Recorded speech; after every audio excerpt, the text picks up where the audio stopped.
Well, for a long time, the BCTF did not engage in political action in any way, shape, or form. They basically worked very closely with what was then the Department of Education and tried to influence curriculum and other things that were happening. But that all changed in the late 60s when it was clear that the government of the day, the W.A.C. Bennett Social Credit Government, was doing things that were upsetting teachers about the education agenda in the province. And that really escalated through the late 60s into the early 70s when the government set ceilings on the amount that school boards could raise their budgets, set ceilings on the amount arbitration boards could award teachers in terms of their salaries, began to tinker with teacher tenure rights, and lastly, eliminated the statutory provision for all teachers to be members of the BCTF. So the BCTF was rightfully very, very angry, and they had a president at the time who, in very political terms, you would classify as a small c conservative, a conservative person, Adam Robertson. And but he was upset on behalf of the teachers of the province. He was angry, and he said, we simply won't live with this. And he mobilized for the BCTF to take on a major role in helping to defeat the social credit government. And that manifested itself in a court case to upset a decision by the AGM to levy every teacher a day's pay to help defeat the government. And Teachers Political Action Committee, an arm's length organization set up to take the place of the BCTF in terms of funding and mobilizing teachers to work in the election, was formed, and they had a phenomenal impact on the results of that election. Many, many teachers. It was a summer election, August. Teachers were, off school at the time. Many of them worked in that election.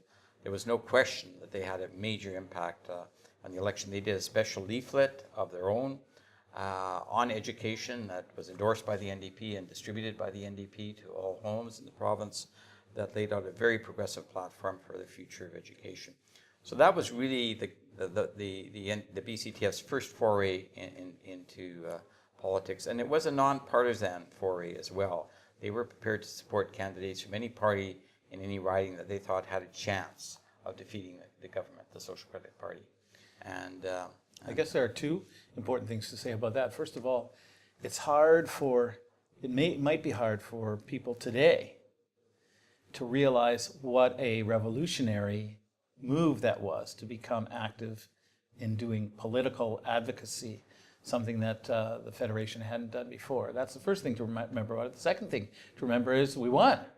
Absolutely. The result was very good. And when you look back at that teacher levy, had it gone ahead, if we had a day's pay teacher levy today, it would raise about $12 million. Can you imagine what you can do with $12 million in an election campaign? It could turn the direction of the election, just because money is so important in an election. So it was a very angry bunch of teachers that helped to get rid of the W.A.C. Bennett government. And then we had some significant changes that happened when we did have an NDP government that were all positive, and that was very good. So we sort of tinkered and played some roles here and there in election campaigns as the time went on, but it wasn't until 91, again, when there had been a cumulative sense of anger and upset with the social credit government of the day, the Bill Bennett government in particular, followed by Bill Vander Zalm, and there was a huge mobilization in 1991. And again, when teachers get mobilized in large numbers, they can have a phenomenal impact on election campaigns. And they did in that one too. Absolutely. The Social Credit Party was defeated again, and we elected the NDP. We got some things we didn't bargain for at the NDP in that term, but we also got some things that were an improvement for public education. Right. So I guess when you look at history, the lesson there is when teachers get involved, they can make a difference. Absolutely, and it's when they get involved on issues that that teachers see almost as nonpartisan. As you said, they're issues of fairness and justice and children and what's good for kids that are seen to be somehow above the fray. And when teachers see that, well, I guess it's the same for everybody. But when teachers in particular see it as, this is good for the system, this is good for kids, this is good for teachers. This isn't political. It's not political, think teachers, that we need smaller classes. That's not politics. That's just what's good for kids. And when they do see that, I think that teachers are willing to get involved and do get involved, make an impact. Well, teachers come to political action from a different place than most other unions, who historically have been in one way either connected to the NDP or at least supportive of the NDP for many, many, many years. And the BCTF doesn't have that history. Their history is one of opposing incumbent governments that are very, very hurtful to public education. Right. And that has been the experience and continues to be the experience to this day.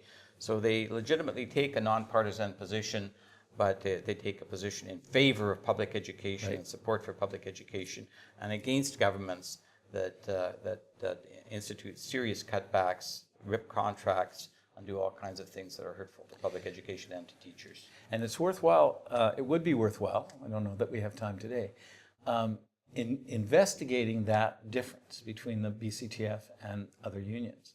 Because I have argued in the past, and I'm pretty sure I'm right, I'm not 100% sure I'm right, but I've argued in the past that support for the opposition party, in this case the NDP almost always, but support for the opposition party from BCTF members is probably stronger as a result of the nonpartisan position than it would be if we took a more directive position like some of the other unions. It's just the culture of our organization and the culture of teaching, I think. But it certainly is one that members appreciate. They don't get told who to vote for. They get told what the education policies are of the parties that are running for office. They get told the history of the incumbent government, and then they're free to make their choice. I think you're right. That would be an interesting study. Yeah.